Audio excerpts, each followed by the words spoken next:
We're here with the director of Little Mermaid, Frankie Navarro. Of course, he's been our master set builder since last summer. Too bad he wasn't around the first summer with Hairspray. We could have desperately needed him. That's why I have no hair left.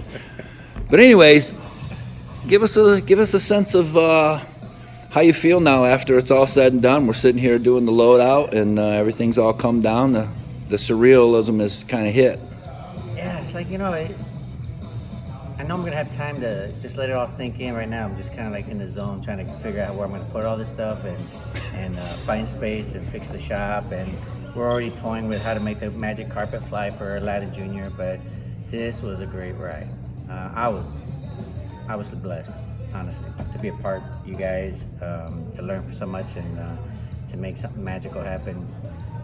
Actually, the hardest thing to do was actually just try to make sure that I got to everybody in the team. Because you have to get to know everybody personally.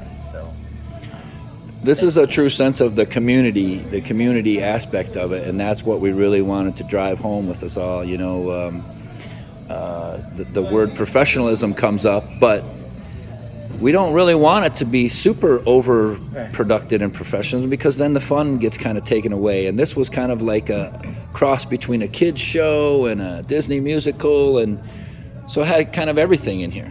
Yeah, so it's not just the performers. It's nice when they can sing really fantastic or dance really great or act, but you got the costume fabricators that just spend ends of hours trying to figure out how to make them look even better and match the color.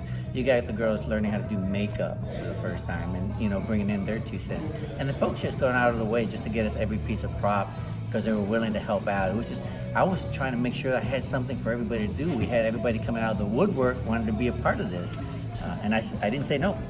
And that's exactly kind of what I meant, because my crew started it the first summer with Hairspray, and it was tough. It was tough getting volunteers. Nobody really knew about the theater yet. Nobody was really committed.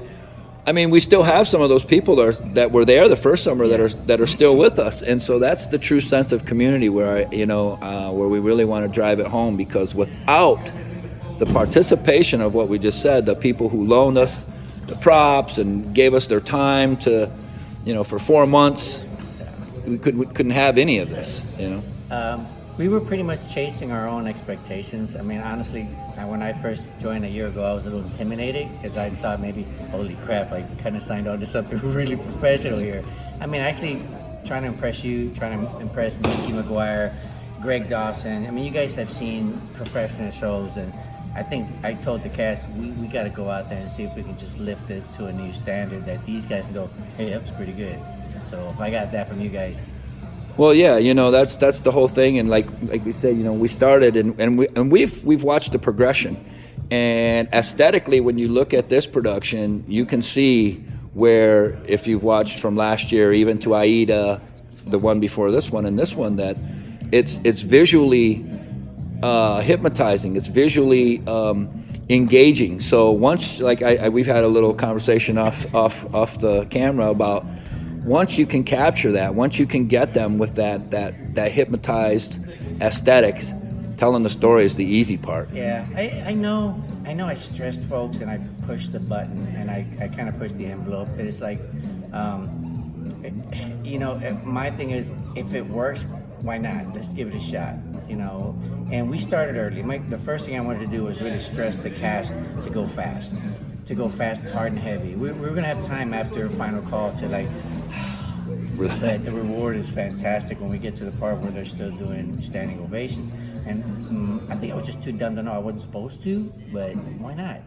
Just because we're community theater doesn't mean we can't try. Exactly. No, and that's why, for me, it's always about trying to make everyone around me and everything around me better. Yeah. It's never about me, because I'm just a little dot on the map when it comes to humanity. You're a huge dot for us.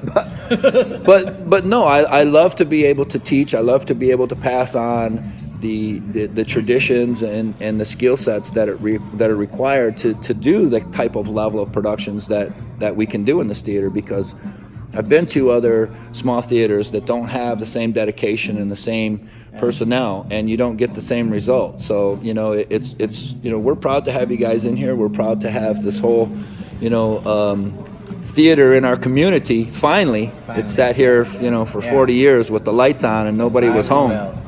So now that we're, you know, going into our fourth season, I think that people can really see the value of what this theater is really truly starting to become.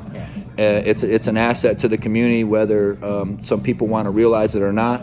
The money is the irrelevant part. We can talk about how we frivolously spend money all day long in city and government and all that stuff.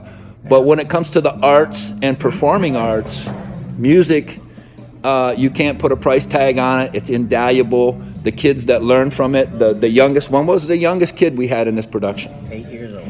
8 years old. She will go away with a lifetime of memories that will never, ever leave her. Yeah. So that's, we thank you guys for that, and we look forward to the next production. Aladdin Jr. Thanks, yeah. All right. Appreciate it.